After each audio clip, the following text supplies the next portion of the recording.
Welcome to YouTube channel guys. आज के market के रिगार्डिंग वीडियो बनाया था। आई होप आप सब लोगों ने देखा होगा। वीडियो में जो डेटा का कन्फ्यूज़न था वो क्लियरली मेंशन किया था कि डेटा कोई क्लियर सिग्नल नहीं दे रहा है तो हमें साइडलाइंस पे रहना है। और वैसा ही अगर हम आज का मार्केट देखेंगे तो हुआ भी। ओके, सबसे पहले मैं निफ्टी का चार्ट खोल के दिखाता हूँ। देखिए निफ्टी में क्या हुआ।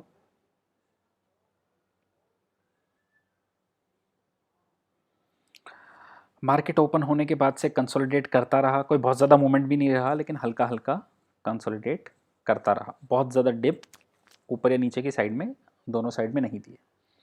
अब हुआ क्या सॉरी, निफ्टी और बैंक निफ्टी दोनों के डेटा में जब हम देखेंगे तो ऑलमोस्ट सेकंड हाफ तक, या देखिए बैंक निफ्टी का भी डेटा देखिए 15 मिनट्स का, ये हमने ग्रुप पे शेयर भी किया था कि पूरे टाइम पे कंसोलिडेट कर रहा है। जिस भी साइड ब्रेकआउट देगा एक अच्छा मूव देखने को मिलेगा। ओके, अब देखिए हुआ क्या कि बहुत ज़्यादा राइटिंग कॉल साइड्स पे हो रही थी, पुट पे उतनी हैवी राइटिंग नहीं थी। रीज़न क्या था, जो कल का डाउनफॉल आया था उसके बाद से थोड़ा डर था पुट राइटर्स में, तो उतनी ज़्यादा पुट राइटिंग नहीं थी as compare to call writing. लेकिन हुआ क्या, सेकेंड हाफ में एकदम से शॉर्ट कवरिंग आई और जो कॉल राइटर्स थे वो ट्रैप हुए। अब देखिए दो रीज़न हो सकते थे इस चीज़ के। पहला कि एक्चुअल में डेटा बिल्डअप वैसा बन रहा हो, तो डेटा बिल्डअप वैसा नहीं था। सेकंड रीज़न क्या था, सेकंड रीज़न ये था कि आज देखिए यूएस में इन्फ्लेशन का डेटा आना था। आपको लास्ट टाइम याद हो कि जो डाउनफॉल हुआ था वो किस वजह से हुआ था, यूएस के इन्फ्लेशन की डेटा की वजह से हुआ था। क्योंकि अगर इन्फ्लेशन हायर एंड पे आएगा तो प्रोबेबिलिटी है कि इंटरेस्ट रेट्स हायर करने पड़ेंगे लिक्विडिटी को टाइट करने के लिए सिस्टम में। ओके, सो हो सकता है कि वो आए या ना आए, जो भी हो, तो उस डर की वजह से शॉर्ट्स लेके, क्योंकि कल वाले जो शॉर्ट्स थे वो अच्छे प्रॉफिट में थे, तो ऑब्वियसली उन्हें अपना शॉर्ट कवर करना होगा ताकि अननेसेसरी रिस्क को लेके ना जाए। ओके, ये एक प्रॉबिलिटी है, हो सकता है इस वजह से हुआ हो। अब देखते हैं आगे क्या सीन है। देखिए बैंक निफ्टी में ऐसा कुछ पैटर्न नहीं है, लेकिन बैंक निफ्टी वीक भी नहीं है। लेकिन जैसा हमने कहा कि इंडेक्स में साइड लाइन पे रही है, हो सकता है एक बार व्यू अभी भी वही है कि 16,000 शायद टच करना चाहिए इस मंथ में एक बार के लिए। लेकिन आपको करना क्या है, स्टॉक स्पेसिफिक रहना है। स्टॉक्स में बहुत अच्छा मूव आ रहा है जैसा हम देख रहे हैं कंटिन्यूसली, तो इंडेक्स को एक बार के लिए छोड़ देना है। इंडेक्स में क्या होगा, इंडेक्स में देखिए सेम रेंज बनी हुई है, 15,800 के ऊपर ही अब आपको तेजी करनी है। 15,800 से ऊपर तेजी नहीं करनी है और 15,680 से नीचे पे मंदी नहीं करनी। ओके, तो ये दो रेंज पकड़ के चलिए, बहुत ज़्यादा ऐसा कुछ है नहीं।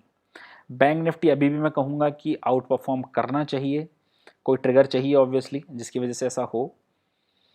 PSU banks continuously out perform कर रहे हैं प्राइवेट बैंक्स को, लेकिन हमें समझना होगा कि मेजर वेटेज जो बैंक निफ्टी में है वो प्राइवेट बैंक्स का है। 35% तो अकेला एचडीएफसी बैंक का है। ओके, सो थोड़ा सा उसे भी देखना पड़ेगा। ओके, ना आईसीआईसी बैंक परफॉर्म कर रहा है, ना एचडीएफसी बैंक परफॉर्म कर रहा है, ना एक्सिस कर रहा है, ना इंडसइंड कर रहा है, ना कोटक कर रहा है। तो उनके बिना बैंक निफ्टी का चलना थोड़ा मुश्किल है। लेकिन बैंक निफ्टी, जब निफ्टी हाई पे हाई बना रहा है, तो बैंक निफ्टी तो अभी तक अपना प्रीवियस हाई भी टच नहीं कर पाया है, तो बैंक निफ्टी में अच्छा मूव आना चाहिए।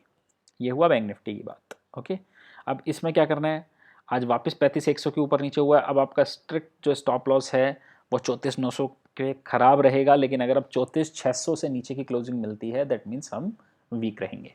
ओके, अब देखिए वर्ल्ड मार्केट में क्या सीन हुआ है, बड़ा कमाल का सीन हुआ है, आप ये समझिए। हुआ क्या, इन्फ्लेशन का डेटा आया है। क्या उम्मीद थी कि एट मैक्स 4.7 आ सकता है तो बहुत ज़्यादा हो जाएगा, लेकिन डेटा आया है सीपीआई इन्फ्लेशन का 5%। ओके, 5% का डेटा आया जो कि बहुत ज़्यादा है, बहुत ही ज़्यादा है। लेकिन अब हो क्या रहा है, इस डेटा के बाद से एक सेंटीमेंट बन रहा है लोगों के बीच में कि ये जो डेटा है ये सस्टेन नहीं कर पाएगा, सॉरी ये जो इन्फ्लेशन है सस्टेन नहीं कर पाएगा। ये जो पैकेज की वजह से इन्फ्लेशन है और ये बहुत तेज़ी से कूल डाउन करेगा। ओके, लेकिन इसी के साथ जो जॉब नंबर्स आ रहे हैं वो ग्रोथ को फेवर करते हैं कि हमें ग्रोथ को पुश करने की ज़रूरत है। सो दैट मीन्स अभी डाइसी है ये इन्फ्लेशन का जो नंबर है, वो एक्चुअल इन्फ्लेशन आ रही है या फिर अभी एक डमी इन्फ्लेशन बनी हुई है, एक इमेजनरी डेटा है जिसके पीछे हम कह नहीं सकते कि ये रियल इन्फ्लेशन का डेटा है। तो मार्केट ने क्या किया, आज इन्फ्लेशन का डेटा आया, बैड न्यूज़ थी, लेकिन स्टॉक मार्केट में जैसा एक से है, bad news is a good news. Okay, so अब देखिए आज डाउ प्लस में है, एसएनपी ने रिकॉर्ड हाई लगाया। अब एक बार डाउ और एसएनपी की क्लोजिंग देखनी पड़ेगी कैसा रहता है। अगर सही रहता है तो हमारे मार्केट में भी कोई इशू नहीं आना चाहिए। ओके, अब देखिए मैं क्यों कह रहा हूँ कि स्टॉक स्पेसिफिक आपको रहना है। एक स्टॉक देखिए, ये मैंने आपको बताया था बहुत ऊपर का टारगेट दिया था, लेकिन क्या हुआ, हुआ ये कि मैनेजमेंट ने अपनी कॉन कॉल में कंसर्न दिखाए कि देखिए सर कुछ इशू हो सकता है, और उस वजह से स्टॉक में एक मेल्टडाउन आया। लेकिन आज क्या हुआ कि वो जो हैवी वॉल्यूम था मेल्टडाउन का, उन सबको क्रॉस करके स्टॉक फिर से लाइफ हाई पे चला गया। दैट मीन्स वो जो टारगेट थे फिर से एक्टिव होते हैं। बहुत ही अच्छा पैटर्न निकल के आ रहा है। लेकिन इससे भी काफ़ी अच्छा पैटर्न कुछ स्टॉक्स में निकल के आ रहा है, मैं उस पर बताता हूँ। क्योंकि देखिए इसमें इन्वर्टेड हेड एंड शोल्डर कहाँ बन रहा है, टॉप पे। अगर इसी की जगह हमें एक ऐसा पैटर्न मिले जहाँ पे इन्वर्टेड हेड एंड शोल्डर मिल रहा हो बॉटम पे, तो डेफिनेटली अब ये देखिए बहुत ही बड़े वाला एकदम बॉटम पे 782 से टूटता आ रहा है। एक बॉटम पे बहुत ही बड़ी साइज का एक इन्वर्टेड हेड एंड शोल्डर बनता है। परफेक्ट पिक्चर है, मतलब कुछ इफ एंड बट नहीं है, बहुत ही प्यारा वाला पैटर्न बना। कितने पे ब्रेकआउट आया, 485 पे। क्या टारगेट बनना चाहिए, अब फिर से कुछ लोगों को लगेगा टारगेट बहुत लंबा जा रहा है। अगर आप पूछेंगे कि क्या टारगेट बनना चाहिए, तो कम से कम 600 से 650 का टारगेट इसका निकल के आता है। क्या एक दिन, 2 दिन, 10 दिन में हो जाएगा, कह नहीं सकते, नहीं कह सकते। क्योंकि पैटर्न को बनने में कितना टाइम लगा है आप ये देखिए, पूरे पूरे 1.5 साल का ये पैटर्न है, 1.5 ईयर्स का पैटर्न है।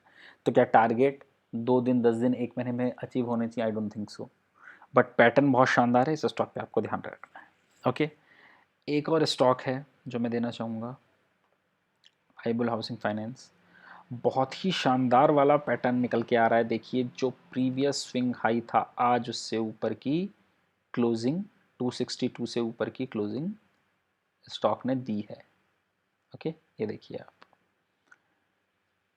अभी तक क्लोजिंग उस लेवल से ऊपर नहीं आ रही थी, आज डिसाइसिवली उससे ऊपर की क्लोजिंग दी है। तो अब नेक्स्ट रेजिस्टेंस क्या दिखता है, आप सबसे बड़ा चार्ट में ये देखिए, 350 रुपए तक कोई रेजिस्टेंस नहीं है स्टॉक में, कोई रेजिस्टेंस नहीं है 350 रुपए तक।